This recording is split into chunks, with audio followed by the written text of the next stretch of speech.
here.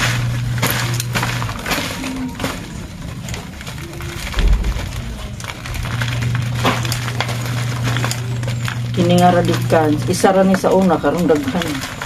Ipropa natin ito mga kahalaman para dumamit. Marami ng roots siya, oh. Saka may ano na siya, suhi dito. Ito ang ating mother na radikan. Ito. Hugasan natin. May go. Sus, malis mo.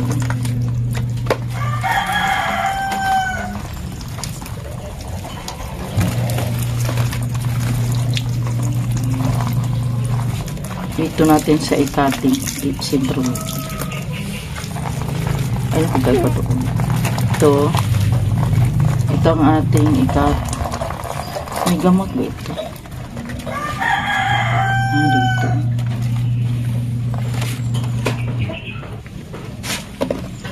Ito ang ating knife. Sterilized knife. Inano na natin ito ng init ng tubig. Dito natin ito siya ikat.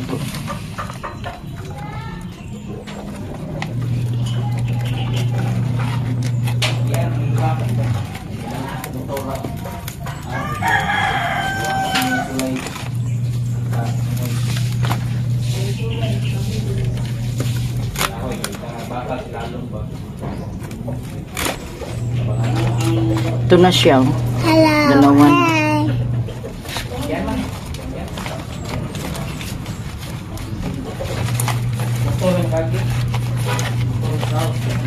Idahan-dahan lang natin ang kanyang mga roots para hindi siya masira. Mama.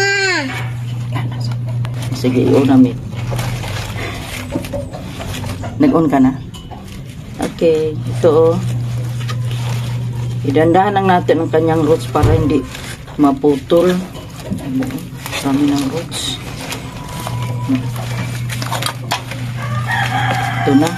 Ang halaman.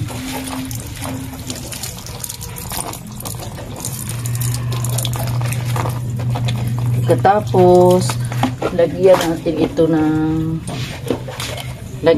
dating. Ay, ano muna? Yung saan na yung atong ito. This is aloe vera para hindi siya ma-root-rot at saka hindi malata. Katapos lagyan natin ng dietine. This one. This is dietine. Maigo siya. Tapos yung mother. This is the mother. May suhoy na rin siya. Ay, pinta natin ng aloe vera. Ito na siya. Katapos i-ano natin, itanim dito.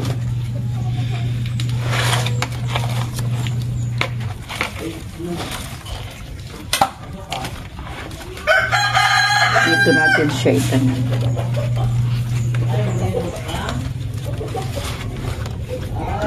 Basa man. Ito mga kahalaman. Iikat sa tempo.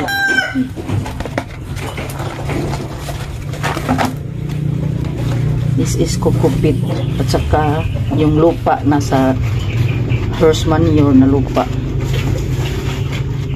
Dan na mga kahalaman. Oops. Kada ng paninggamot. Putla na pala paninggamot. Tili-tingali. Ayan. What's this? Oh.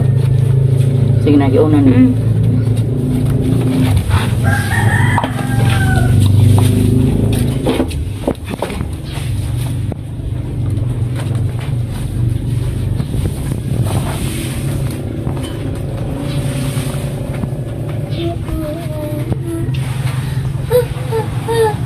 Kita ni mga gamay na kung gamay lang.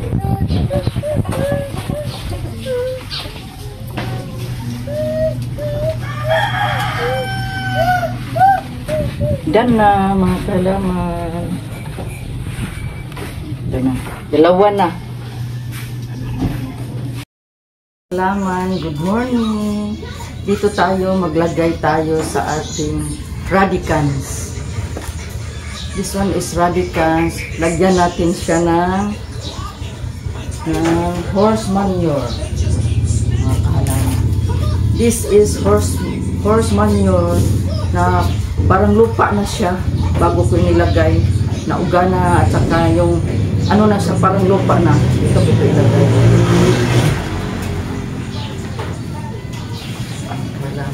Ito ang teknikong parang madali lang siyang tubo bito mga kahalaman. Noon nilagyan ko ito ng usmukot. Ngayon nilagyan ko lang siya ng horse manure at saka coco peat, coco cubes.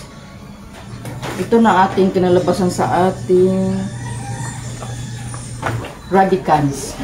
Noon na video ko naman ito sa mga nangaging video ko.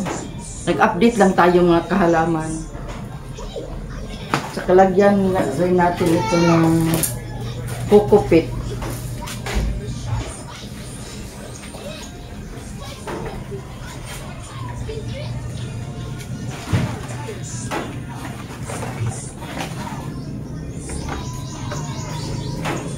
Coco peat at saka coco cube mga kahalaman.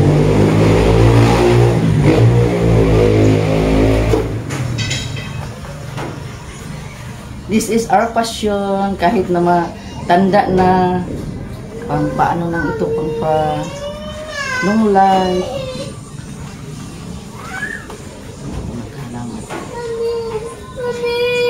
Ito siya noon, ang nabili ko lang.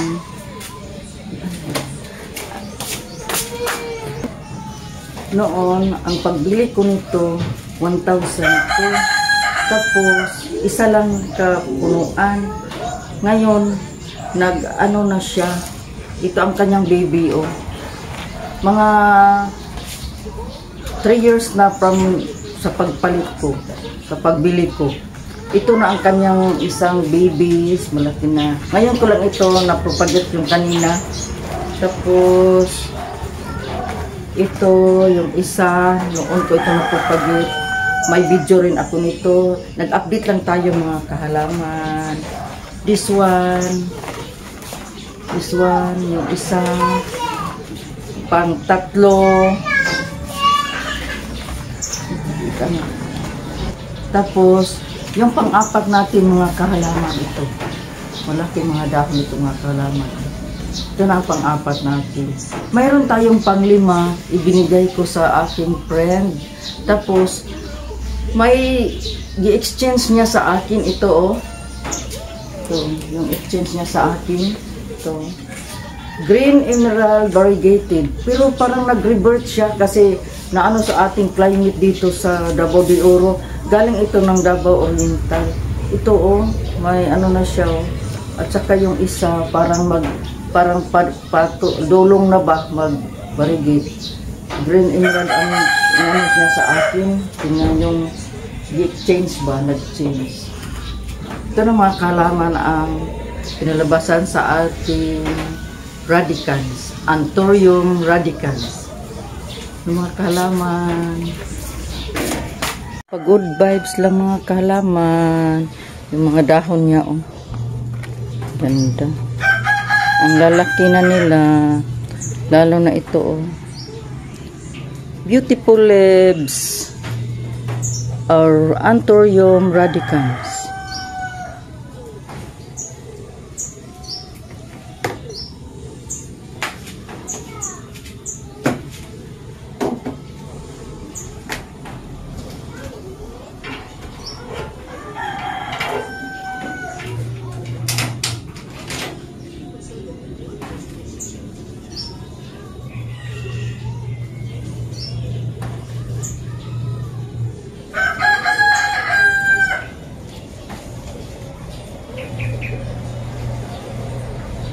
Ito ang ating mga seedling sa variegated foliage.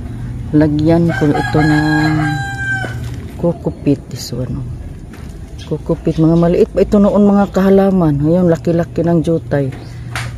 Sorry lang sa akong Tagalog mga kalam. Bisaya ang ko maglisod. Oh, lagyan natin ng kukupit. Sorry sa ating Tagalog.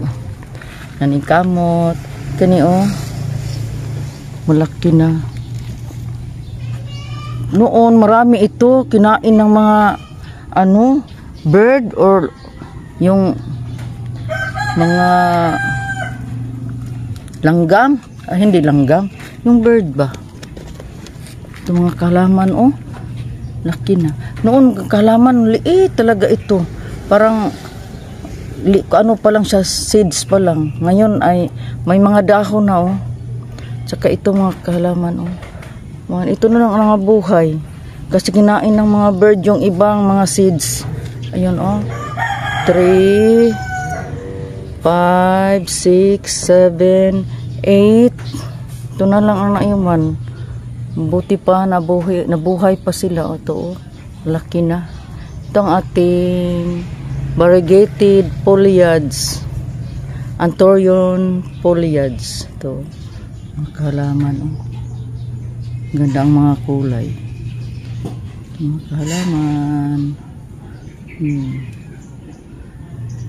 Malaki-laki na.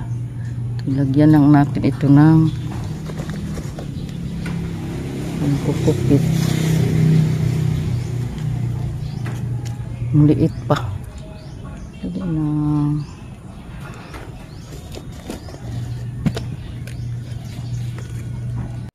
Weibo vlog. Anthurium Weibo vlog. Ang ating foliage. Ang ating isa o napabayaan dito sa ano kabila. Ito yung cardboard. Weibo vlog variegated. Anthurium Weibo vlog.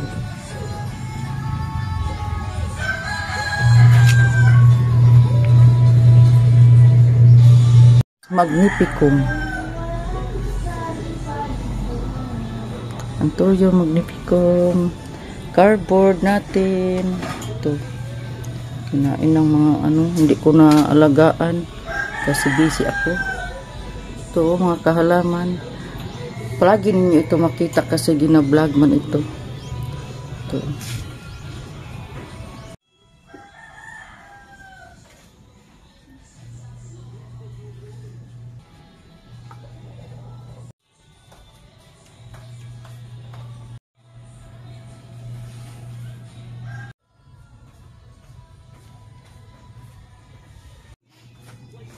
Sige. Picturean ka na ko. Tama ka lang, monstera pero variegated. Update lang tayo. Ay, ang kuwan. Tawag ano eh.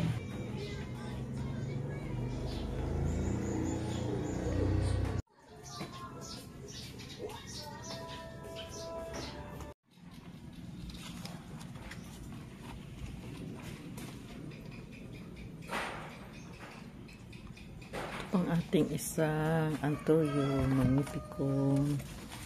Oo, malaki ng dahon.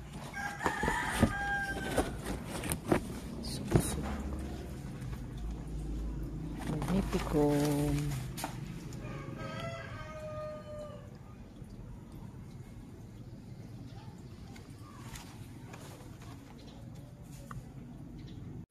Tulad dito ng ating giant Weibo vlog, dito ko na rin nilagay kasi masikip na doon sa ating bahay. Dito ko lang siya nilagay sa aming garden, malayo-layo sa bahay. Ito, lagyan ko na lang ito ng lata na kahoy kasi naubusan ako ng kapag makapira ako, lagyan ko ito ng usmukot. Good morning, good afternoon mga kahalaman. Nandito ako sa aming garden. Sa ano gilid may ano ako lagay sa aking tanim dito. Ito ang lata na kahoy ba yung mga ano dito sa aming garden. Ilagay ko ito yung mga lata ng kahoy oh. Ito mga diswan mga kahalaman oh. Ito ang ilagay ko. This is golden calkins. Ito naman ang ating golden weave of love. This one, oh. Golden weave of love. Lata nga kahoy ang nilagay ko mga kahalaman, oh. Kasi malayo ko dito, nahubusan ako ng horse manure. Ito na lang lata nga kahoy kasi mayroon naman dito sa garden namin yung malayo sa aming bahay. Ito. Golden calkins. Ito naman ang golden weave of love. Ito naman ang aking cherry red. Lagyan ko na ito ng lata ng kahoy.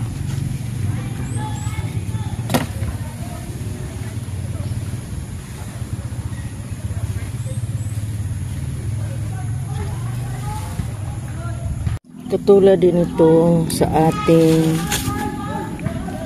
Thai sunrise mga kahalaman, oh. Lagyan ko rin ito ng kahoy na lata. Yan, oh. This one. Kasi nandito ako sa garden, may kahoy naman lata dito, nilagyan ko lang ito. Kasi maganda naman ito kung wala nang iba. Kasi naubusan ako ng horse manure, ito na lang ang nilagay ko. Ito ng ating Thai sunrise. Ito, Thai sunrise. Maliit na lang nag-revert na. Ito maliit na lang ang may variegate. This is our Thai sunrise. Nagyilo na lang siya talaga. Pero may iba pa, naiwan. Ito naman ang ating Orlando.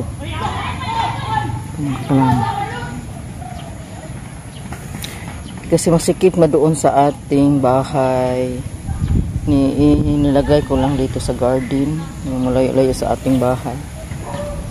Naubusan akong horse manure, lagyan ko na lang ito ng lata na kahoy ito. So mga kalaman, ganyan ko lang ito.